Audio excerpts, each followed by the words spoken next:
Alright, hello and welcome to Huck TV. We'll do another video today. I'm going to do one on...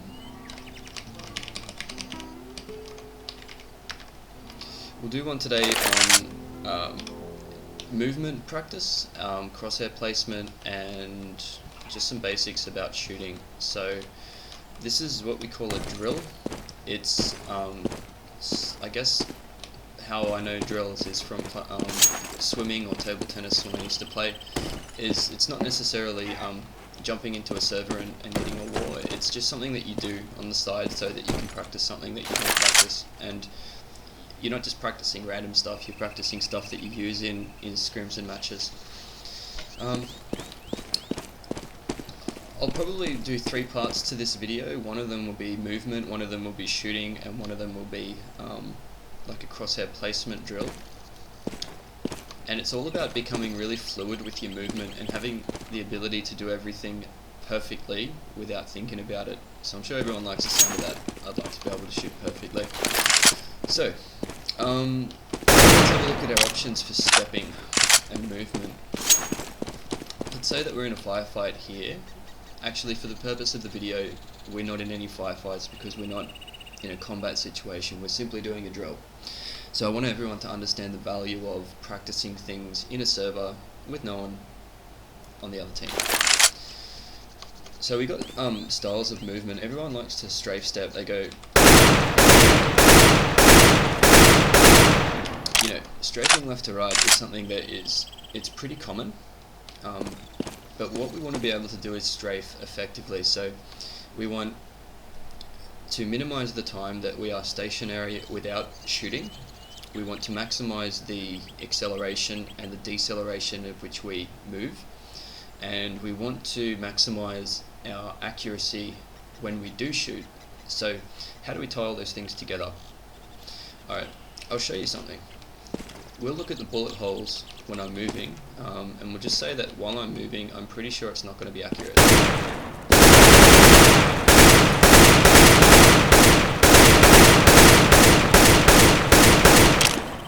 Okay, so I'm sort of seeing that some of the bullets are accurate and some of them are not, which is kind of to my surprise, because whenever I'm moving and I try and shoot something,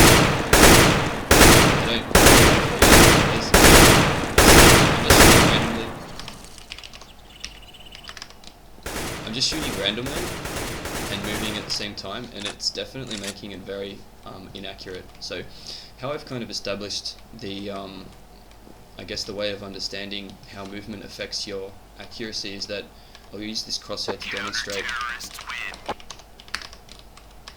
Oops.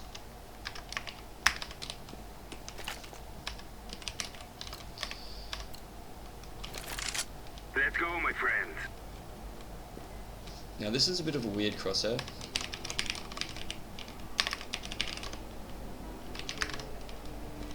It's got those lines that stick out the side. Now these lines are in reference to your accuracy.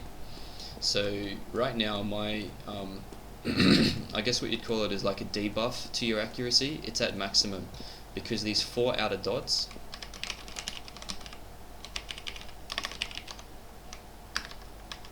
they're quite wide, and as we can see, all of my bullets are landing within range of that huge gap.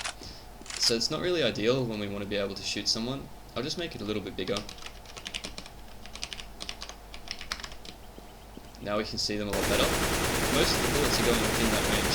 When we stop, they'll go back to their normal recoil pattern. So what's happening is, if I move, when I'm moving it goes to maximum. As soon as I stop, it'll go to accurate very, very quickly. So you can pretty much shoot as you're still gliding.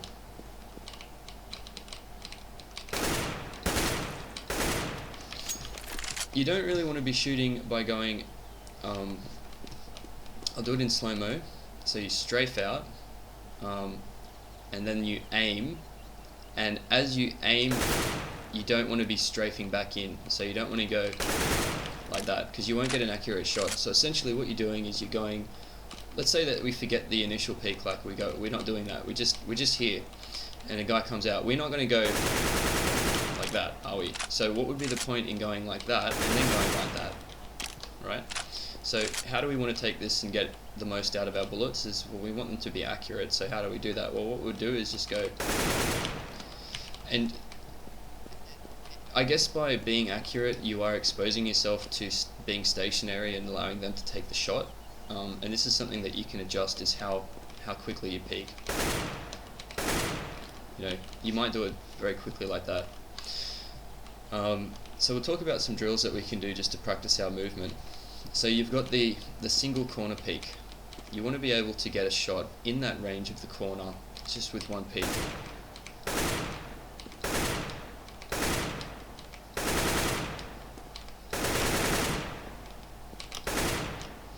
Okay. There's also other ways of peeking the corner, and this is a personal favourite of mine, is I like to step out, step again, step again, step, step, step, step, step, step. So you've got 3 points, and you're not going strafe, strafe, strafe, shoot, strafe, shoot, strafe, shoot. You're going strafe, shoot, strafe, shoot, strafe, shoot, strafe, shoot, strafe, shoot, like that. You can do it very quickly, and if you time your bullets, you'll be moving constantly while getting perfect accuracy. It's really funny, when I first learned this skill,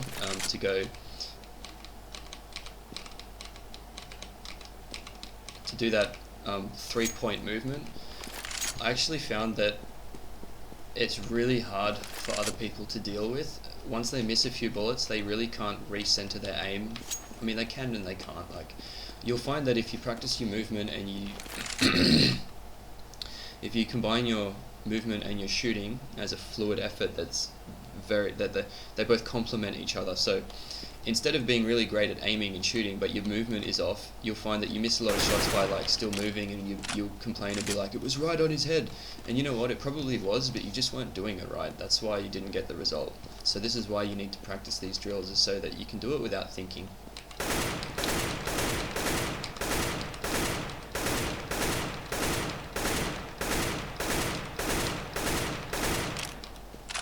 At closer ranges, you can use it quite similarly with a full spray.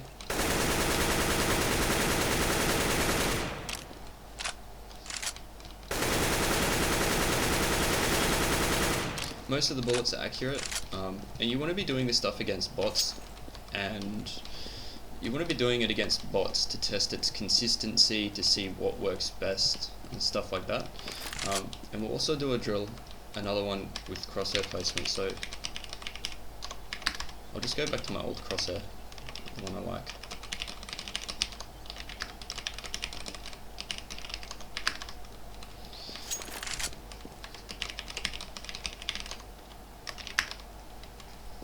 Yeah, so what you want to do for this one, we'll just say crosshair placement. I took a break from the game and I got back into it, and I found it was something that felt a bit awkward is tracing really well. So tracing and applying crosshair placement to that.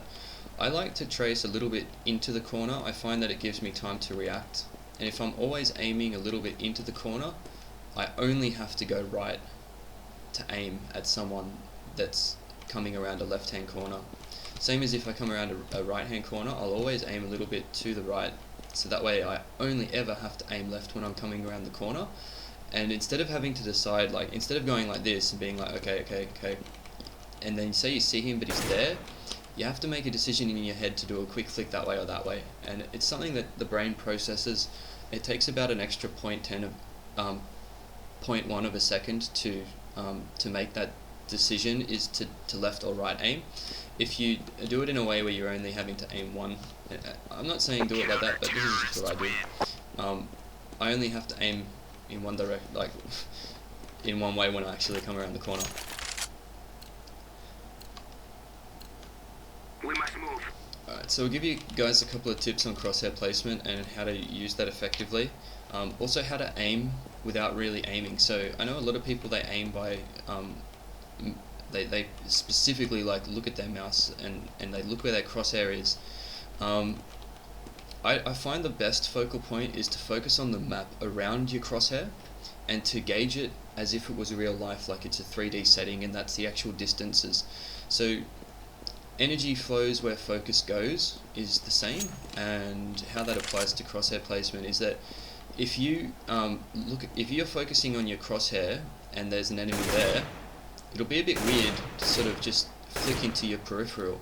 But if you instead focus on your surroundings, as in I'm focusing on what I'm looking at in front of me, the barrels there could be a guy there that's about to peek me.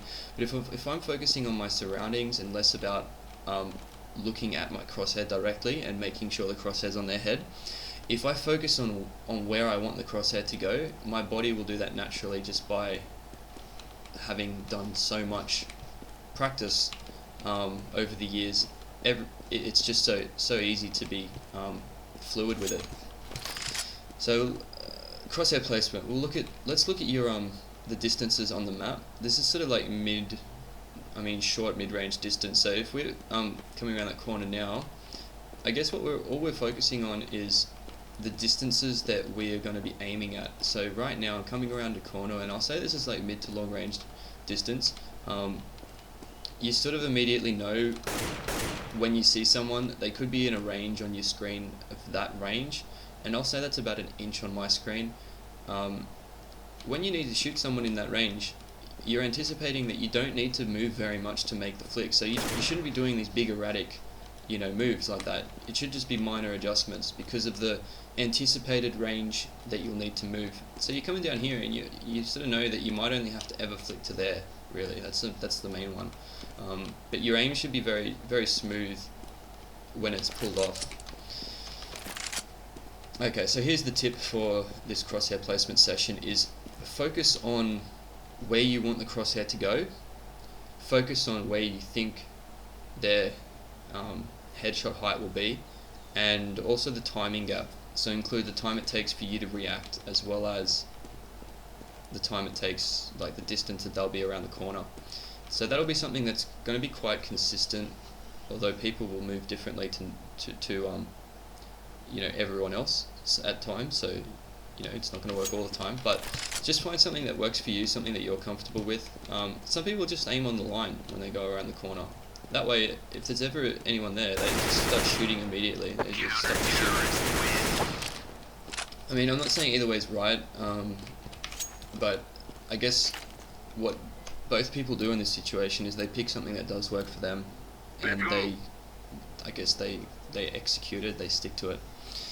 Alright, well I hope you got something out of that video. Look, if you do like what you have seen in these videos, please hit the subscribe button. I'm trying to get my subscriber count up. As well, these videos are for you guys as well. I'm not making them for myself. So hit subscribe, like the video, let me know what you'd like to see in the future, if you have any feedback about it.